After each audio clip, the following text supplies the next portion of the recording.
There was this rookie reporter who was sent to the scene of a traffic accident one day. And by the way, it was his first day on the job. And so his editor told him that he was to keep his report brief and stick to the facts. And so this young reporter showed up at the scene and he turned in the following story. Steve Jones was crossing the street and looked to see if a car was coming toward him. It was age 45. Now, last week I attempted to offer you a weather report. You remember I was a little under the weather. I still am a bit. But in that report, I linked the word hope with the notion of a forecast because hope is a future-oriented word. It is something that we forecast. And so for the holiday season, we forecast such things as peace and love and joy. These are the themes of Advent this time of the year. Well, today I want to continue with my journalistic approach to preaching by offering a holiday traffic report. The reason I'm doing this, I'm not quite ready, I think, for being the lead news anchor. And so I'm trying to warm up a little bit with such things as weather reports and traffic reports. And maybe by the end of the Advent Christmas season, I will have worked my way up to the news desk. Well, stay tuned and see how I do. But my holiday traffic report today draws upon a couple of reports from the ancient world.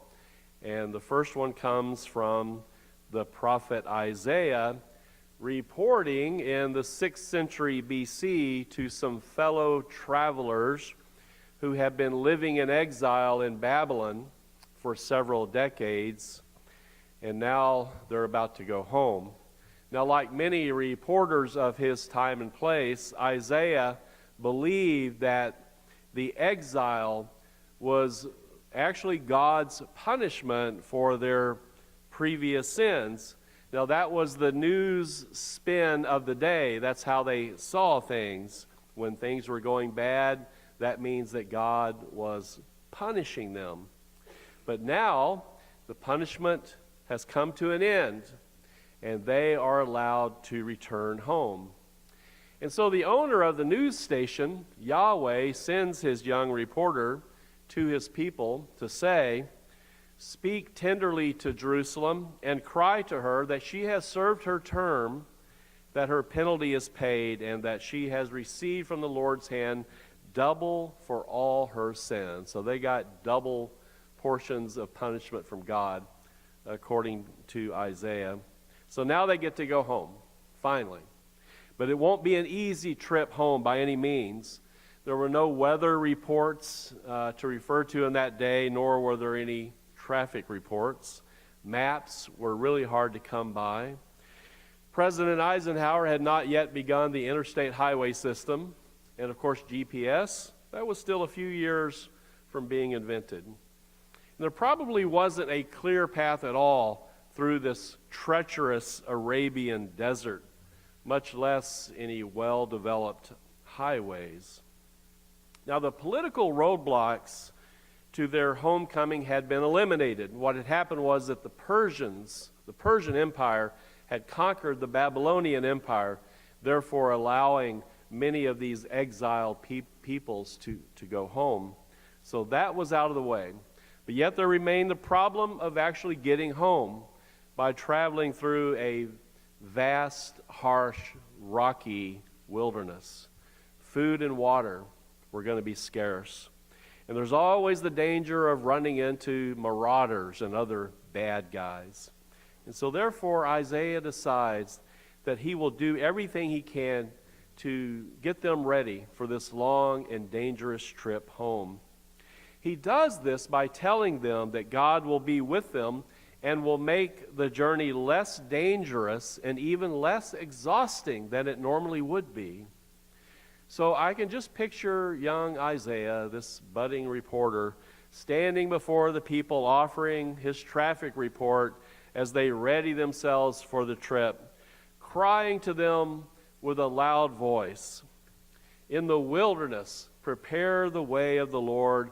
Make straight in the desert a highway for our God." Every valley, now I want you to picture this in your head, every valley shall be lifted up, and every mountain and hill be made low. The uneven ground shall become level, and the rough places a plain. Now that's a pretty bold and optimistic traffic report, is it not? They will make it home, Isaiah is saying, because the highway they will carve out in the desert will be as straight as possible. There's not going to be any detours, no 40-year wilderness wandering such as their ancestors suffered centuries earlier in the very same condition. So that's the 6th century BC. Now, centuries later, the early Christians used Isaiah's words here in reference to another traffic reporter or prophet named John the Baptizer. Like Isaiah of old, John's role was also to prepare the way of the Lord and make his paths straight.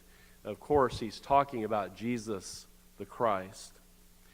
The context is different in those two stories between Isaiah and John the Baptist, yet there's one thing that both stories have in common, which is there's this wilderness.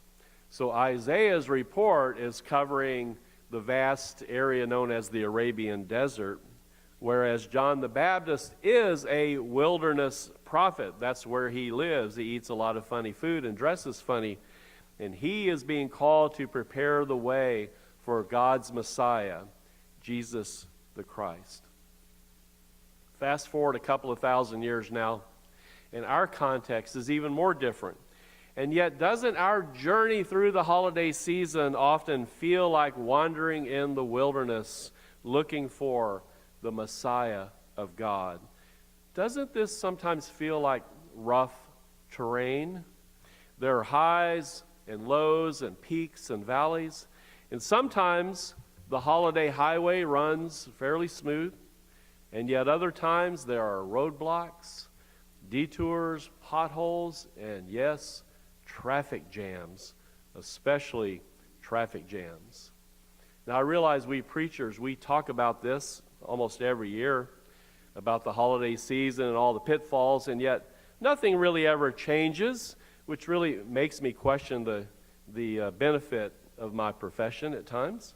However, isn't it true that the Advent Christmas season is so busy that it feels like we're in heavy traffic, feels like we're always in a spiritual rush hour, and therefore on occasion, doesn't it feel like you're just stuck in a traffic jam?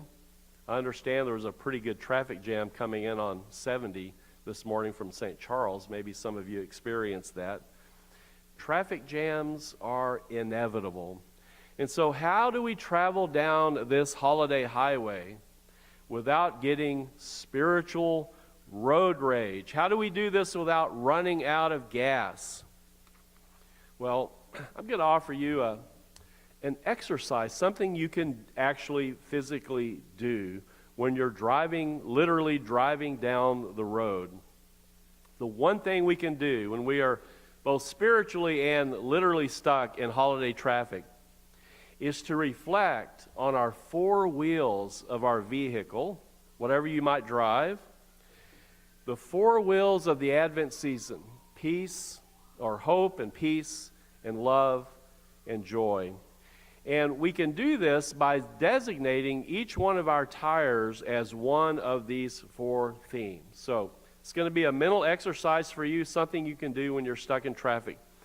Number one, as we're traveling down the holiday highway and we start to remember our loved ones who are no longer here to celebrate the holidays with us, let us reflect on our left front tire and think about the hope that we have as followers of God's Messiah.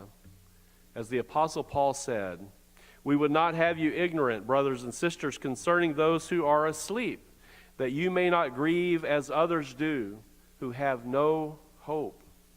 For since we believe that Jesus died and rose again, even so, through Jesus, God will bring with Jesus those who have fallen asleep. So reflect on that left front tire and think of the hope that we have as followers of God's Messiah. Secondly, as we are traveling down the holiday highway, and we start to think of all the violence and war that people from all over the globe have to endure at this time, let us reflect on our right front tire and think about the peace that we have as followers of God's Messiah. Remember the words of Paul in his letter to the Philippians. And the peace of God, which surpasses all understanding, will guard your hearts and your minds in Christ Jesus. Third, as we are traveling down the holiday highway and we start to think of all the hatred and all the bad will in the world today, let us reflect on our right rear tire and think about the love that we have as followers of God's Messiah, the one who taught us to love God, to love our neighbors as ourselves, and even to love our enemies. And then finally, as we are traveling down the holiday highway, and we start to think about all the despair and depression and sorrow in our own lives and in the lives of our loved ones, let us reflect on the left rear tire and think about the joy that is ours to have as followers of God's Messiah. As Jesus promised us, so you have pain now, but I will see you again and your hearts will rejoice, and no one will take your joy from you. So this is my holiday traffic report for you today. The highways and the byways are indeed crowded, so drive safely and always remember your destination, which is hope and peace and love and joy. Amen.